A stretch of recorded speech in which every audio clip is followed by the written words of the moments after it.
ये कर्जदार है इतने। हाँ। एक कर्जदार आदमी को क्या अधिकार है कि वो आराम करे? पहले अपना कर्जा चुकाएगा या पहले छुट्टियां बनाएगा वो? हमारे छुट्टियां केवल संडे के अलावा कोई और नहीं होनी चाहिए। बिल्कुल। यदि हम किसी कर्जा लेते हैं तो पहले हमें कर्जा चुकाना होगा, ना कि हम आराम से छुट्टियां काटें। वाह, बहुत अच्छी बात आपने कही है, धन्यवाद। कितनी तर्क संगत बात है, कितनी जिम्मेवारी के साथ हमारे कॉलर ने ये बात कही है और कितनी मजबूत बात है, कितनी अतीत के साथ जोड़ने वाली बात है, कितनी सोच इसमें है कि जब आप किसी का कर्जा लेते हैं, अगर आप किसी का कर्जा लेते हैं तो उस कर्जे की जब तक आप रिटर्न नहीं करते तब तक आपको काम करते रहना पड़ता है। इस देश को जो स्वतंत्रता मिली है, इसके लिए जो कर्जा हमने अपने पुरखों से लिया है, जो बलिदान उन्होंने दिया है, उसको अभी तक हम रिटर्न में नहीं दे पाए, उनके सपनों का भारत नहीं बना पाए। हमको छुट्टी मनाने का अधिकार नहीं, हमको ऐश करने का अधिकार नहीं, हमको काम से दूर भागने का अधिकार नहीं। बड़ी अच्छी बात इस कॉलर ने कही है। ऐसी ही बातें अगर सामने आएगी, देश के सामने चिंतन होगा, चर्चा होगी, मंथन होगी, तो विचार बनेगा। अगले कॉलर के पास चलता है। नमस्कार। नमस्कार, बोलिए। सुरेश जी नमस्कार। हाँ, मैं दिल्ली से बोल रहा हूँ, डॉक्टर अनुज शर्मा। बोलिए। और ये बिल्कुल सही बात है कि हमारे इन राष्ट्रीय सम्मानों के दिनों पर राष्ट्रीय अवकाश नहीं होना चाहिए, बल्कि इन दिनों को तो हमें राष्ट्र निर्माण के लिए यूज करना चाहिए। मुझे लगता है सरकार को हिदायत सभी संस्थानों को देनी चाहिए कि इस दिन को वो राष्ट्र के निर्माण में यूज करें, भाई किसी भी तरीके से जिससे वो यूज करना चाहते हैं। इस दिन बौद्धिक कर सकते हैं या किसी और काम से। बिल्कुल, धन्यवाद। अगर हम इसको अपने आप के चॉइस के आधार पर भी काम करेंगे, कल्पना करिए कि 125 करोड़ लोग अगर सड़क पर आकर सफाई करते हैं तो क्या होगा? क्या कहीं पर भी कोई गंदगी का नामो निशान रहेगा? बिल्कुल नहीं। और ये हमारे कल्चर में आ जाएगा, हमारे स्वभाव में आ जाएगा। हम गंदगी नहीं करेंगे। ये राष्ट्र कितना स्वच्छता के प्रति जागरूक है, ये मैसेज जाएगा, हमारे बच्चों में इसके संस्कार होंगे। ये अगर सड़क पर आकर इन देश के खिलाफ गद्दारों को ढूंढना शुरू कर देंगे तो भी हम उनका नामो निशान मिटा सकते हैं, लेकिन कुछ नहीं होता है। अगले कॉलर। नमस्कार। हेलो, बोलिए। Hello hello. हाँ, हेलो। अरे बोलिए भैया, बोलिए, जुड़ गए, बोलिए। अरे भाई, लेकिन आवाज तो नहीं आ रही। हम कॉलर को कहेंगे कि आपको जो सजेशन यहां से दी जाती है, जो इंस्ट्रक्शन दी जाती है, जो बताया जाता है, उसका पालन करेंगे तो ही आप अपनी बात को रख पाएंगे। हम आपको एक पार्टी का विजुअल दिखाते हैं कि ये रिपब्लिक डे की पार्टी है। देखिए। जापानी ये पगलून इंग्लिस्तानी, सर पे लाल टोपी रूसी, फिर भी दिल है हिंदुस्तानी। मेरा जूता है जापानी, ये पगलून इंग्लिस्तानी, सर पे जूता है जापानी, ये पगलून इंग्लिस्तानी, सर पे जूता है जापानी, ये जूता है जापानी, सर पे लाल टोपी रूसी। इसमें बकायदा लिखा हुआ है ये रिपब्लिक डे पार्टी।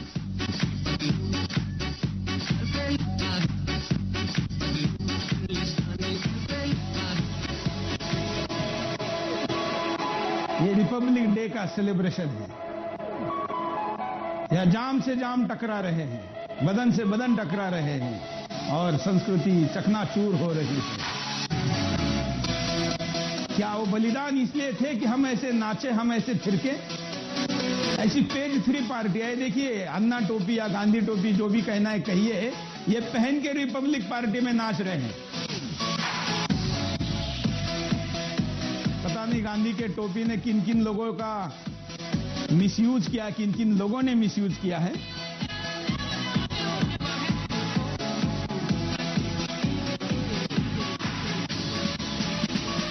देखिए, एक लड़की भी ये टोपी पहनकर नाच रही है। नीचे कपड़े कम है लेकिन सर पर गांधी की टोपी है। वो डीजे है जिसने गले में तिरंगा डाला हुआ है। ये रिपब्लिक डे है। क्या इसके लिए बलिदान थे? क्या इसके लिए लोग फांसी पर चढ़े थे? क्या भगत सिंह ने इसके लिए जान दी थी? क्या चंद्रशेखर आजाद ने हमारे मुंह से कोई देश का क्रांतिकारियों का सीक्रेट ना निकल जाए, क्या इसके लिए जान दी थी? ऐसे कितने क्रांतिकारी है, अगर वो स्वर्ग से इस पार्टी की तरफ देख रहे होंगे तो उनकी आंखों में आंसू नहीं तो क्या होगा? क्या हम आजादी के हकदार है? क्या हम लोकतंत्र के हकदार है? इस वीडियो को देखकर तो मुझे लगता है कि नहीं, हम गुलामी के हकदार है। हमने उनका वो कर्ज नहीं चुकाया जिन्होंने हमको ये आजादी दे दी और हम छुट्टियां मना रहे हैं। अगले कॉलर। नमस्ते सर, सूरज जी। नमस्ते। मैं गुजरात से इकबाल अब्दुल्ला बोल रहा हूँ सर। बोलिए। मैं ये कहना चाहता हूँ सर कि 26 जनवरी और 14 अगस्त, जैसे कभी आपने स्क्रीन के ऊपर बताया कि इमरान हाशमी है, और जैसे ये लोग जो करते हैं ना, एक देश का खराब करते हैं, देश की संस्कृति को बिगाड़ते हैं। जो लोग और जो हमारे बुजुर्ग जो शहीद हुए इस देश के लिए, उनकी आत्मा को कितनी ठेस पहुंचती होगी ऐसी ये संस्कृति बिगाड़ते ये चीज देखकर। ये इसलिए उन्होंने आजाद नहीं कराया था हमको, उन्होंने ये सब ये सौंप कर गए, इसलिए सौंप के नहीं किए कि हमारा बात तुम इस तरह करना कि तुम्हारी बहन बेटियों को सबको ला के नंगी नचवाना। ये हरामजादों को शर्म आनी चाहिए, इमरान हाशमी को और सलमान खान को, कि इस देश का तुम क्या करना चाहते हो। मैं तो कहता हूँ सरकार को ऐसी फिल्में बनाने वालों को फांसी दे देनी चाहिए, यही कहना था सर मुझे। धन्यवाद। आप एक स्क्रीन पर देख रहे हैं कि कैसा एक तरफ बच्चों विभिन्न महापुरुषों के भेष में हैं, भारत माता बनी हुई है, उसके हाथ में तिरंगा है, और दूसरी तरफ ये फेज 3 सेलिब्रेशन है। अभी भी एक तरफ तो कुछ ठीक हो रहा है, लेकिन वो सब जगह नहीं हो रहा है। ये पूरे देश का कर्तव्य है जो अधूरा है। दिल्ली में कई बार के कहा तो ड्राई डे जाता है, ड्राई डे जिस दिन आपको शराब नहीं मिलेगी, लेकिन सच्चाई तो यह है कि इस दिन आपको शराब का बिल नहीं मिलेगा। क्यों? क्योंकि इस दिन पुलिस वालों ने कहा है कि ड्राई डे, सरकारी आदेश है कि ड्राई डे, शराब नहीं मिलेगी, लेकिन एक दिन पहले के एक दिन बाद के बिल दिए जाते हैं, या कैश में व्यवहार होता है, और या नहीं कुछ होना है तो क्लबों में, बार में रिपब्लिक डे पार्टी के नाम से नंगा नाच होता है। कहाँ है समाज के जागरूक लोग, कहाँ है समाज के बुद्धिजीवी लोग, कहाँ है देश की सांस्कृतिक संगठन, कहाँ है देश के राष्ट्रवादी संगठन।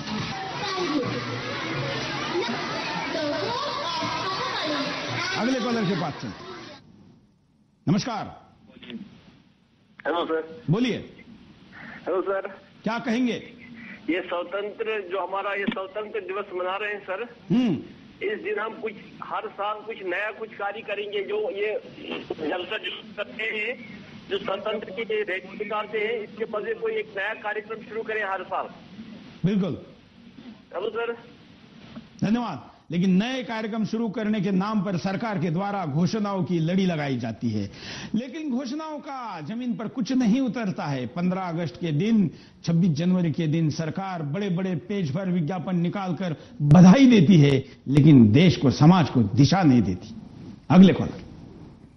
नमस्कार सर। बोलिए। नमस्कार, मैं प्रमोद कुमार मिश्रा गुड़गांव से बोल रहा हूँ। हाँ सर, मैं ये कहना चाहता हूँ कि जितने भी आजकल ये न्यू जनरेशन, ये आजकल के जो कार्यक्रम हो रहे, 15 अगस्त हो गया, 26 जनवरी, मैं समझता हूँ कि इनका जो मेन बेस है वो हमारी बेसिक एजुकेशन है।